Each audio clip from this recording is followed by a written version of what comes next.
Hey friends, Ash here with Gents. Hope you're doing really well. Today we're taking a look at this fragrance right here, Nappa Noir from 6 Scents Parfums. This is headed up by Joseph Cortana, who is probably more well known for his Parfums Cortana fragrance brand. These fragrances are re-releases of earlier fragrances that Joseph Cortana did as part of 6 Scents Parfums. All of them have been discontinued until now, and now they're being brought back to life. This one runs $78 and is limited to only 250 bottles. My bottle is number 9 out of 250. In this video, we're gonna go ahead and check out the presentation, which is pretty simple, but we'll take a look at it anyway. And I'll break this fragrance down and let you know whether or not you should check it out. So let's jump into it.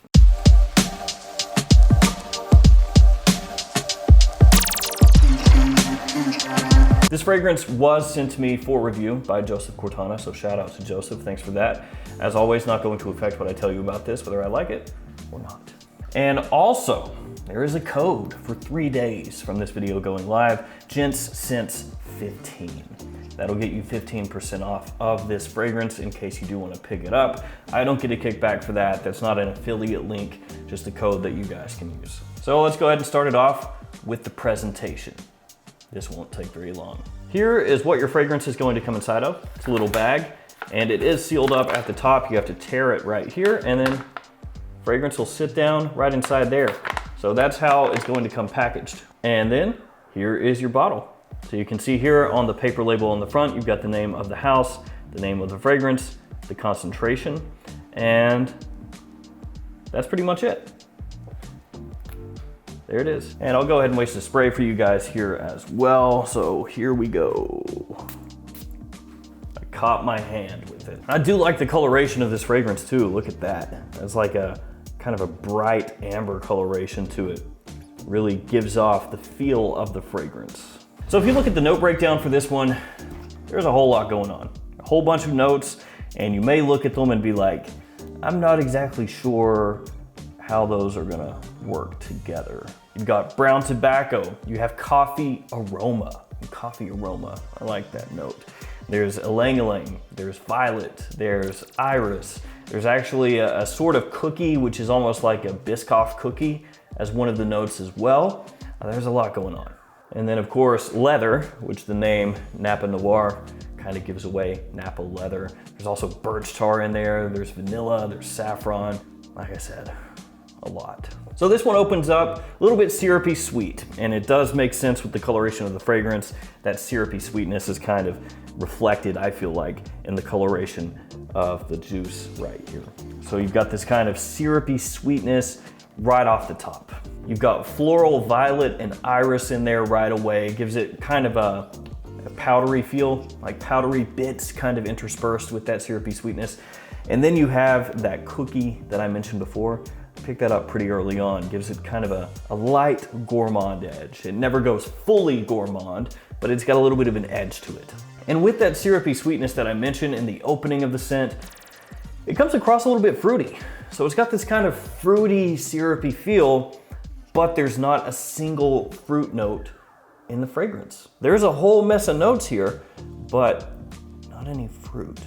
But it smells like there is. And not that this fragrance is not smooth initially. I mean, it's a little bit more aggressive in the opening, which makes sense. A lot of fragrances are like that. But within about 10 minutes, this smooths out considerably. It gets buttery smooth. So the violet and the iris are still there, still right at the forefront of the fragrance, but that Nappa leather comes in. It's kind of a suede-like leather note in the fragrance, and it meets the violet and the iris, and then the fragrance is just so slick, so smooth, so rich, so rounded. Really smells nice.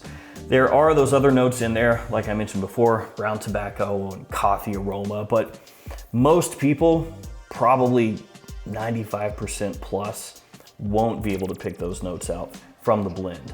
The fragrance is, in that sense, really well blended. All the notes are working together very well, so not many of them really poke out that much, even though there are so many different notes in the fragrance. The violet, the iris, the leather, you can pick those up a bit easier, but a lot of the other notes just serve as support, as nuances. So instead of being able to really pick out, oh, there's coffee, there's tobacco, there's this, there's that, instead you just pick up warmth, you pick up a little sweetness, you pick up pops of spice.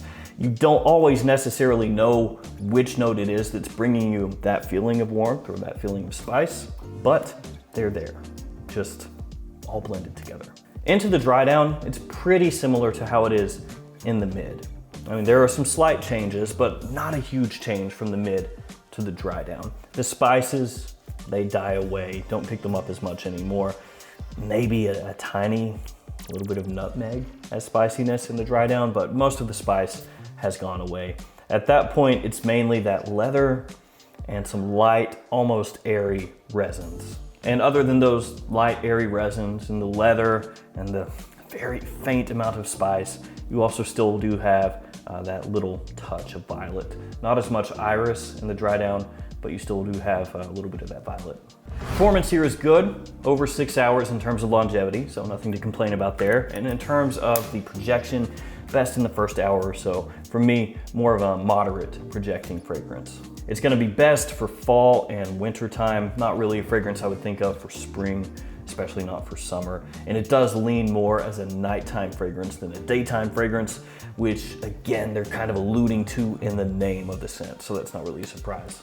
For me, it's gonna be best for casual use or night on the town use. Not really a fragrance that I would think of as much as a formal fragrance. So for me, more casual and night out, and it's completely unisex. It doesn't really lean masculine or feminine for me. It's just right there in the middle.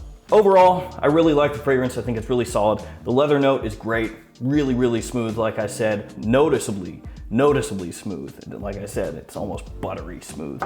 The iris in here, the violet, very well done. Little bits of powder interspersed throughout, and the gourmand twist is good as well.